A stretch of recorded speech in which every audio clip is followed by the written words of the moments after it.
வணக்கம் நண்பர்களே. சீமான், விஜயலட்சுமி இவங்களுடைய வழக்கு பார்த்திங்கன்னா கிட்டத்தட்ட ஒரு 11 ஆண்டுகளாக நிலுவையில் வச்சுருக்கிறாங்க காவல்துறை. இதை உயர்நீதிமன்றம் தட்டி கேட்டிருக்கிறது. இதை பற்றின முழுமையான தகவல் இந்த வீடியோவில் பார்க்கலாம். நம்ம சேனலை சப்ஸ்கிரைப் பண்ணி பெல் ஐக்கானை கிளிக் பண்ணி வச்சுக்கோங்க. நடிகை விஜயலட்சுமி திருவள்ளூர் மாவட்டம் மகளிர் நீதிமன்றத்தில் ஆஜராகி இந்த விவகாரம் தொடர்பாக வாக்குமூலம் அளிச்சிருக்கிறாங்க. அதனை அடுத்து நாம் தமிழர் கட்சி ஒருங்கிணைப்பாளர் சீமான் தன்னை 7 முறை கட்டாயப்படுத்தி கருக்கலைப்பு செய்ய சொன்னதாக விஜயலட்சுமி குற்றம் சாட்டி அடுத்து அவருக்கு சென்னை கீழ்ப்பாக்கத்தில், அதாவது விஜயலட்சுமி அவங்களுக்கு சென்னை கீழ்ப்பாக்கத்தில் உள்ள அரசு மருத்துவமனையில் மருத்துவ பரிசோதனை மேற்கொள்ளப்பட்டுச்சுங்க. இந்த வழக்கு தொடர்பாக வலசர்வாக்கம் போலீஸார் 2 முறை சம்மன் அனுப்பியுமே சீமான் நீதிமன்றத்தில் ஆஜராகலை.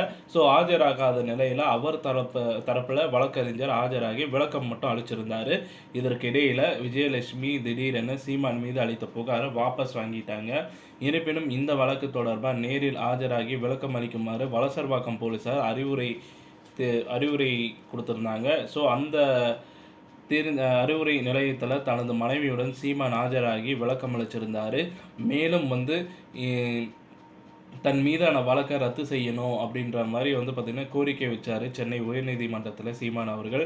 மேலும் மனு தாக்கலும் செஞ்சுருந்தார். இந்த மனு இன்னைக்கு சென்னை உயர்நீதிமன்ற நீதிபதி ஆனந்த் வெங்கடேஷ் அவருடைய அமர்வுக்கு முன் விசாரணைக்கு வந்தது. அப்போது நடிகை விஜயலட்சுமி நாம் தமிழர் கட்சியின் ஒருங்கிணைப்பாளர் சீமான் மீது அளித்த புகாரை வாபஸ் பெற்ற நிலையில் 11 ஆண்டுகளாக ஏன் நிலுவையில் வச்சுருந்தீங்க, ஏன் அப்படின்ற மாதிரி நீதிபதி ஆனந்த் வெங்கடேஷ் காவல்துறையினருக்கு சராமாரியாக கேள்விகள் எழுப்பினார்.